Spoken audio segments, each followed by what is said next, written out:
How's it going, everybody? It's me, G-Man.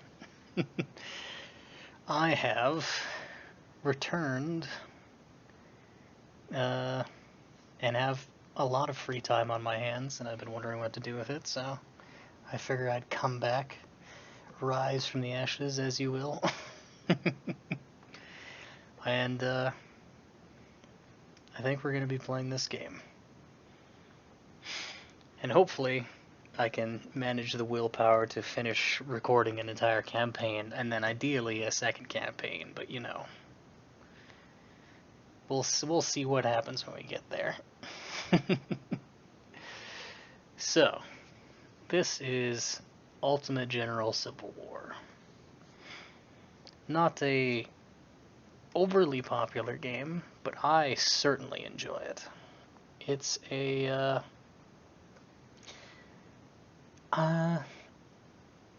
it's kind of like Total War, if you've ever played any of those games, except it's obviously focusing on the American Civil War, and it's a little different in that you're not so much building an empire, so to speak. You're more of controlling an army and the logistics behind that and the fighting involved in that.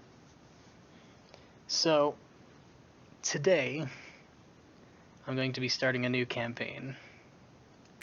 I have played this game quite a lot, and you're gonna start doing that. There it goes.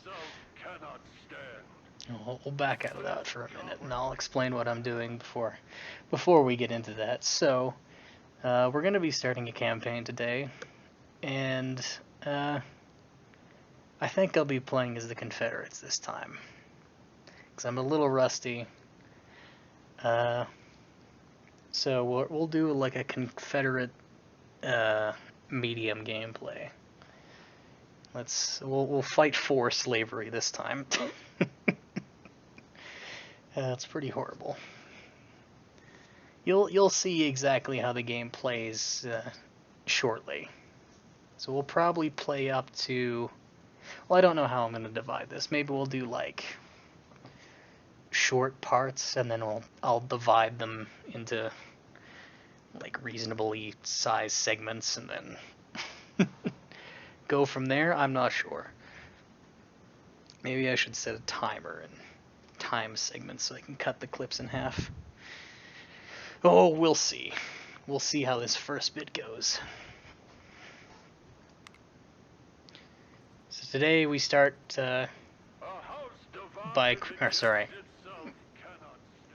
he's going to keep doing that no matter what. So to start with, we're going to create a character, and we got to click on campaign, and we've always dreamed, oh my goodness, okay.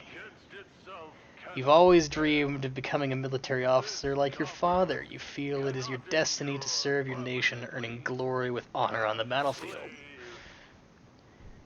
Cool. I rise, Mr. President, for the purpose of announcing to the Senate that I have satisfied the evidence that the state of let's see. by a solemn ordinance of her people in Reconnaissance is nice. Army organization is guaranteed. So these are the stat points that you're getting for your leader, and these have different benefits. Reconnaissance gives you a general idea of how the battle is going in a more broad sense. Training allows you to recruit better troops, so veterans, very useful if you want to have a veteran army.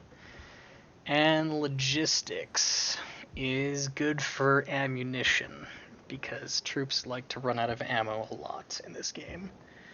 Well, not quickly, but certainly eventually, with how long the battles last. It's a good question on what to do. No more on the enemy, better troops, logistics. Tactics, logistics. We can come back to this, so I think I'm going to pick logistics for now. And even more.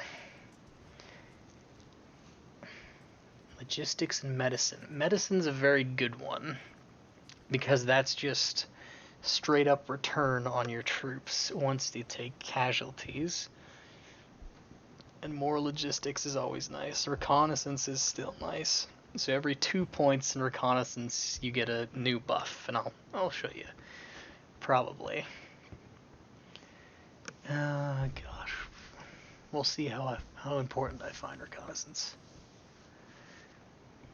Click artillery for now. And here's the big one. So business is good because it gives you economy and logistics. And economy allows you to reduce the price of firearms for your army.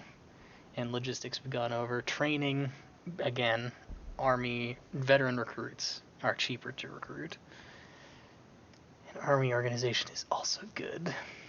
But politics is how you get money to begin with, and recruits. So if you want men for your army and you want money for your army, you need to be a politician. So, artillery, logistics, politics.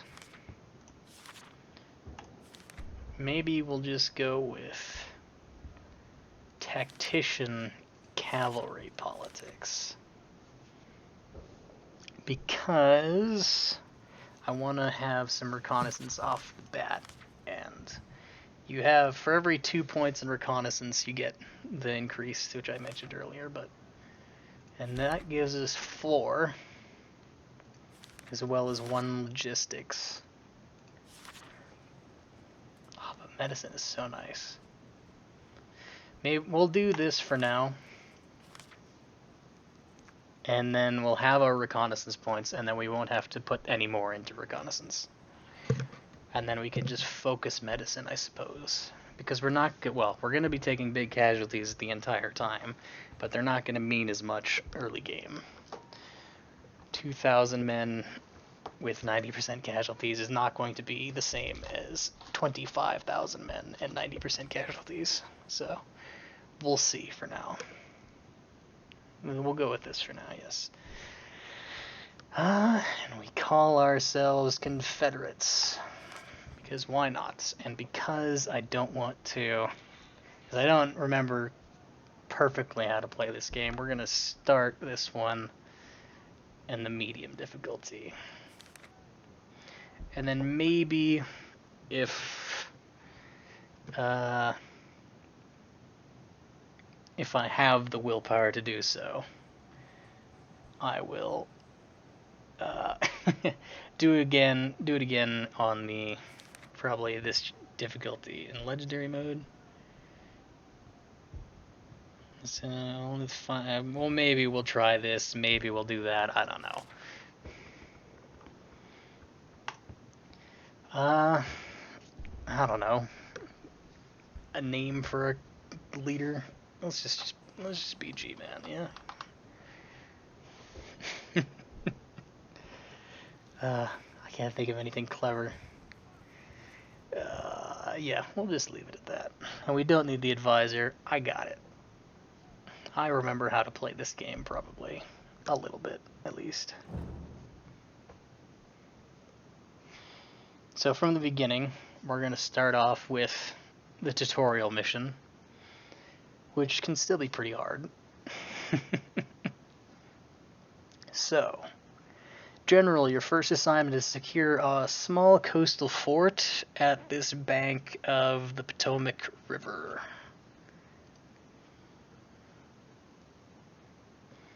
Your vanguard must hurry up and eliminate the Union batteries while the fort is lightly guarded. The Federals have been alerted and gather forces to block the river passage in front of you. Okie dokie.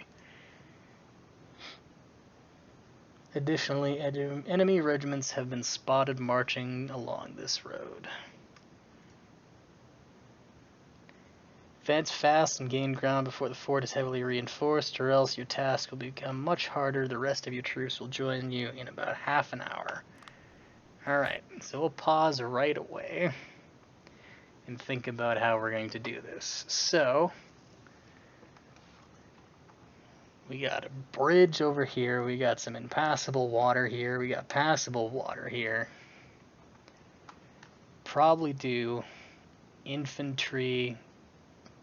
From what I remember about this mission, there's probably going to be skirmishers up here.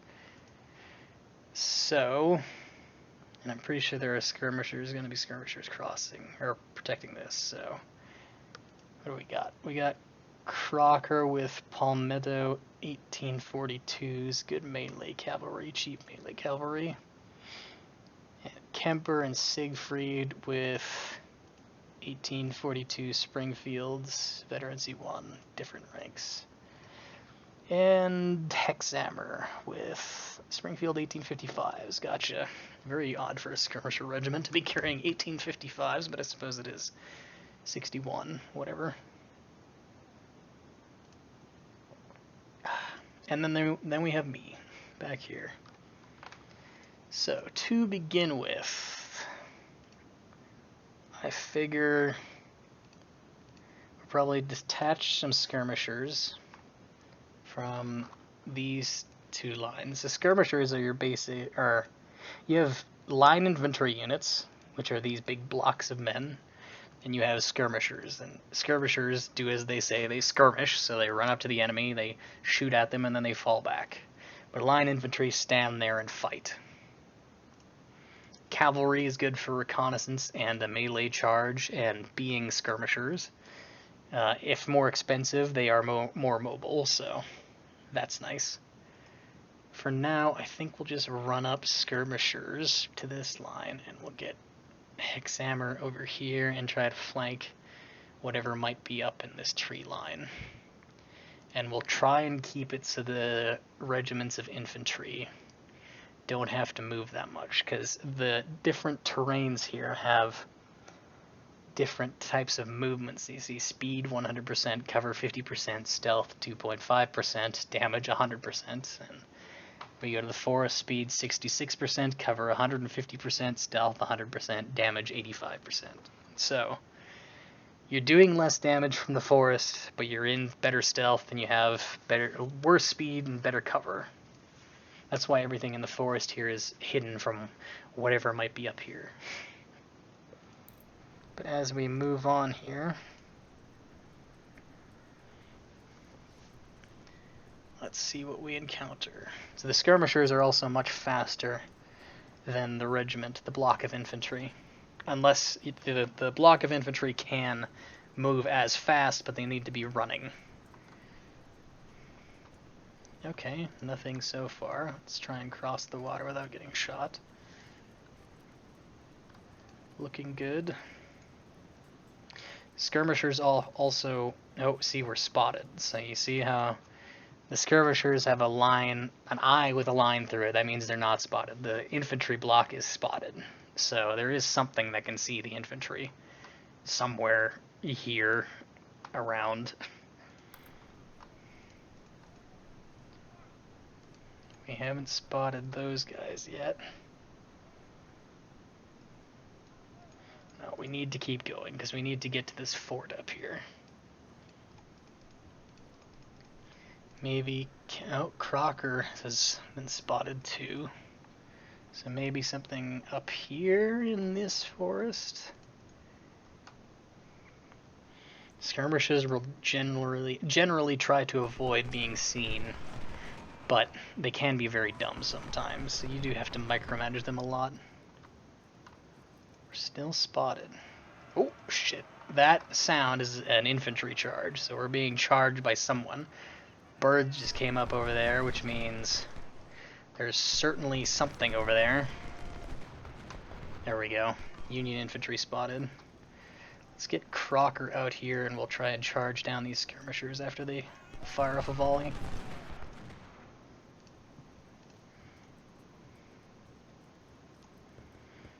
Let's get Siegfried over to the left.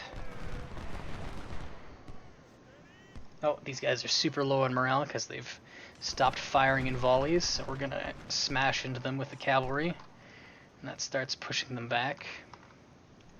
Let's get Hexhammer up over to beat the Union infantry.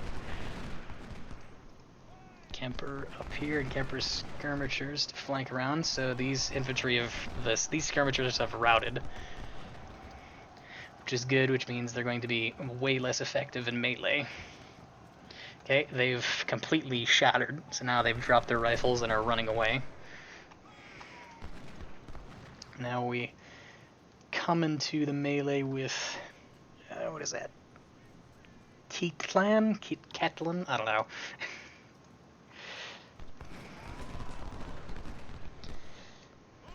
Hopefully we'll push them out into out of the forest. Oh, see, there you go. There's some more skirmishers.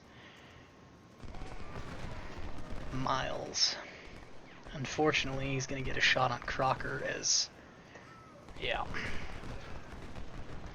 He's charging down Keatlan or something. Keatlan? Sure.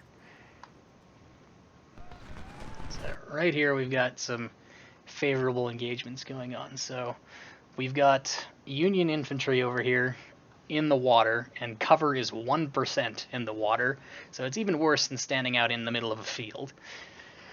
Not to mention they're super slow, and they do less damage in the water.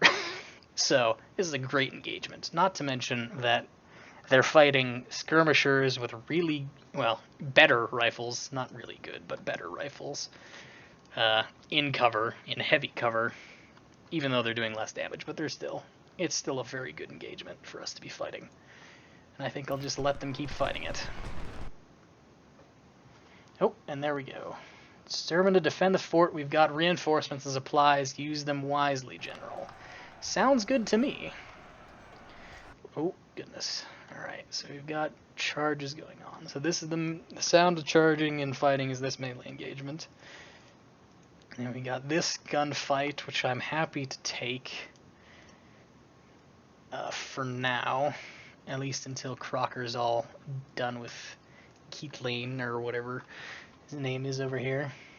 Oh, and as you can see at the top here, this is what our reconnaissance gives us. So this bar and the information you get when you hover over it is due to our high reconnaissance skills. So we can see that there are 1,800 Union soldiers left out of their 2,300, compared to our 3,600 out of our 3,600. So we're doing pretty well here. Also to note is there is a charge sound coming from these guys, and it looks like the 3rd Ohio Infantry has decided it's done with getting shot out in the open here, so it's gonna come charge Hexander, and I'm alright with that. Hexander can back up, and Siegfried could probably back up as well if they have to. I'll get myself up there to increase the morale, because this circle increases the morale, or at least the morale gain. It is faster if you march on roads. Hopefully we can get up there in a reasonable amount of time and intercept whatever Union infantry, because there's probably more coming from here. At least as far as I can tell, because there's 1,800 on the field, and we can see 1,000 of them here, roundabouts, 200 more over here. So there's 500, 600 unaccounted, well, 800 unaccounted men. So there's probably a regiment in the fort, and then maybe 2 more coming up here. We'll see, though. If we can keep the skirmishers out. Yeah, there we go. Yeah, stop in the forest. There you go. No, don't charge. No. Charging is a very bad idea in this game. Like, it's okay in some situations, but it's usually a very unfavorable situation to be in, because charging reduces your condition, which is basically your stamina, and that is very bad for all engagements past, including the melee. So past getting there a little faster, it's very bad.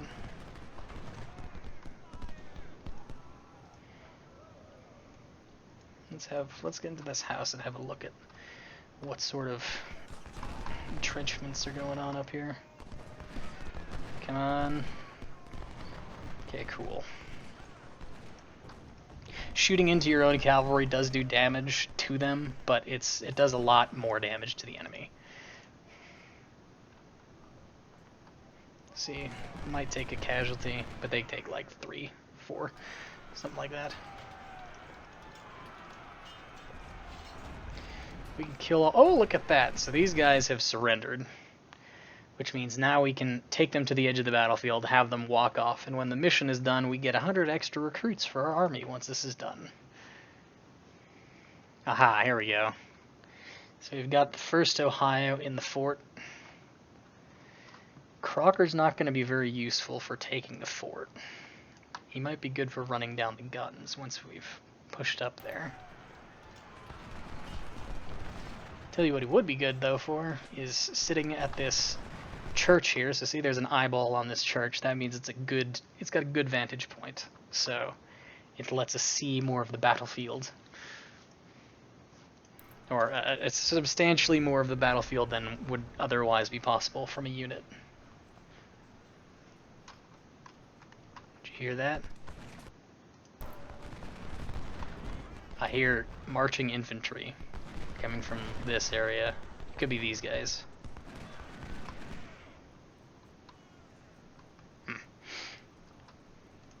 Yep, definitely hear marching infantry.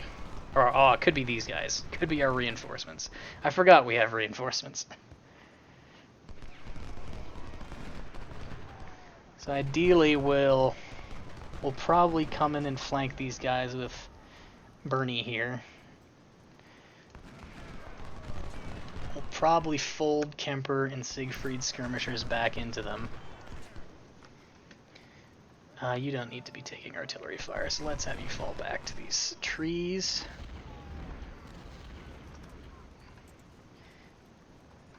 For now, anyway. Hopefully that gets them out of sight from the enemy artillery, but it might not.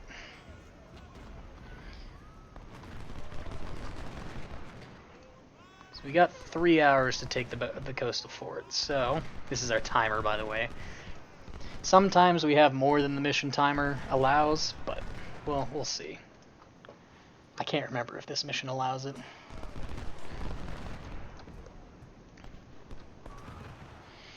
As you can see, we're taking very favorable losses here, so 262 kills to 8 dead, 213 kills to 88 dead. It's pretty good. Unfortunately, we have no artillery, so we couldn't count or factor artillery into that equation, but you know, we'll get to that later.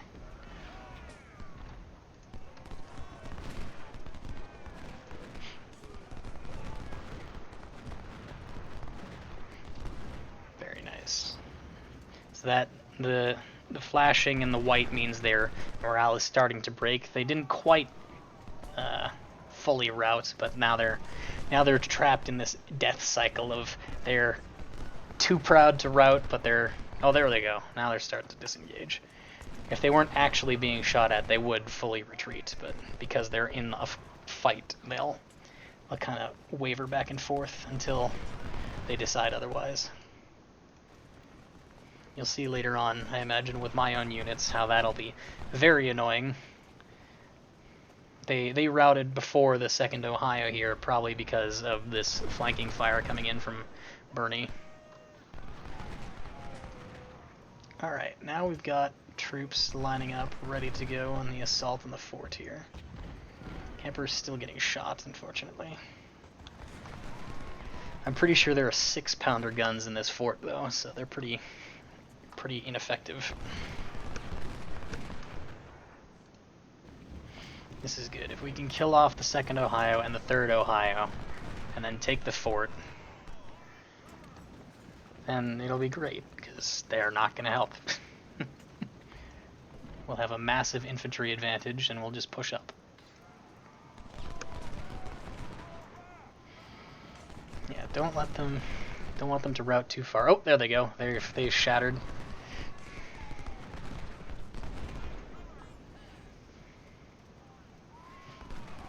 So these guys will probably shatter either sooner or around the same time. If we can get them to rout, we can have Hexhammer go after them. There we go. Come on. I get a proper route going in. There we go. This would be great to have Crocker up here. But it's forest. Cavalry is very... Melee cavalry is very limited sometimes because of it's very dependent on the terrain, whether it's effective or not. Let's get you guys back here. What sort of rifles do you have? Probably packing all Springfields, am I right? Yes, of course. Oh, Kemper is wounded. Gotcha. Where's our ammunition? It's up here. So now we can see our logistics starting to bite us in the butt here, because now our troops are running out of ammo despite not being engaged for more than a couple hours. Which is unfortunate, but we do have this reconnaissance meter now, so now we can keep better track of the battlefield. So now we know there's only 700 troops, so 500 up here, 200 here, and whoever is manning the guns, so 10 guns.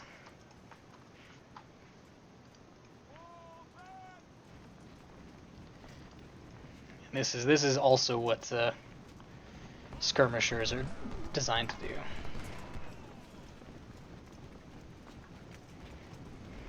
If these were skirmish cavalry, they would be functioning the same. However, they are not. This isn't ideal.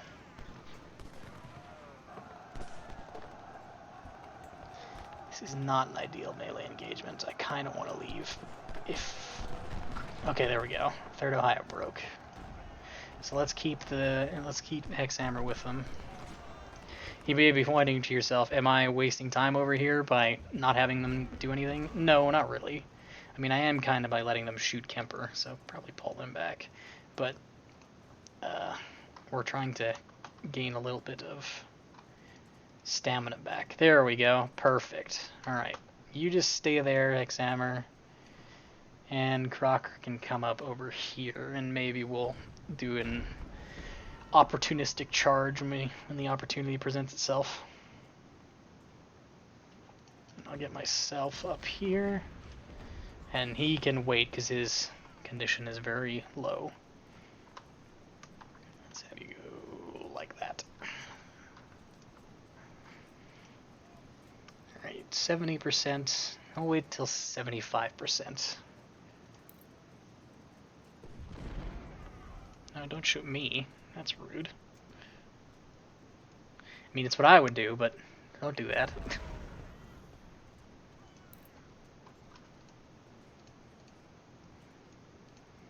Okay, 87%. Let's go to 90. Come on. Alright, there we go. Let's get going. Let's do a proper infantry assault. So the plan is, we'll have Canfield and Allen over here. We're going to have them skirmish with the regiment garrisoned here. And we're going to have Siegfried and Kemper come up the side and probably force their way either into a melee engagement or a close battle, depending on how entrenched the artillery is up here. The artillery is on this side. You can see them firing over there. Alright, Canfield there, Allen here, Siegfried here, Bernie there. I'll follow up the sides, and Canfield and Allen, we're not going to be asking to do anything dramatic. We're just going to be asking them to distract the 1st Ohio with a kind of feign assaults from the front. And here's our troops, our surrendered troops, so now we can have them leave. How's Hexhammer? Oh, he's doing great. Alright, you can come up here. Where is our bullets? There they are. He can run up here and grab some bullets. We're not quite in position yet.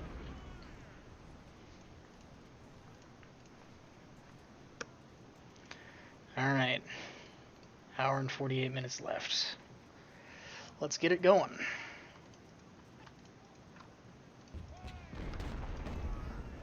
We may even run for this one.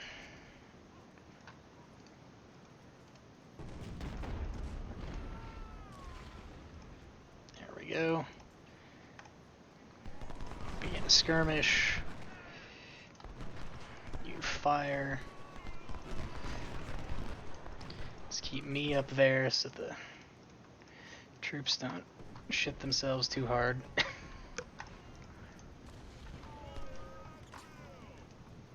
Oh, no, let's not do that. It's the F key to a quick retreat.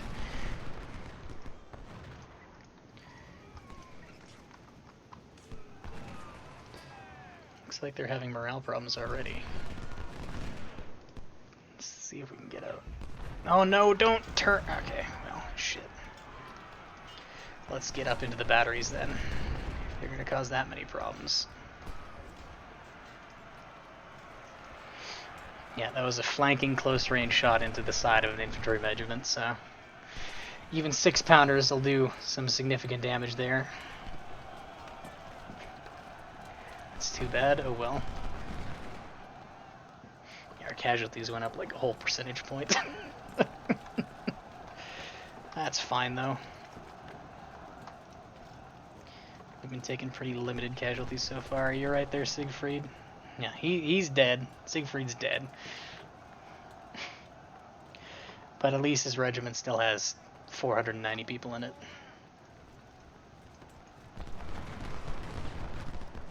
Where are our skirmishers? So they are, and they have bullets again. Hooray! This is their bullet meter. They're the white one underneath the red one. The bullet meter, the ammunition meter, I should say. If we can completely annihilate the 1st Ohio, that'll be great. Because then we don't have to worry about them when we have to defend this fort later on.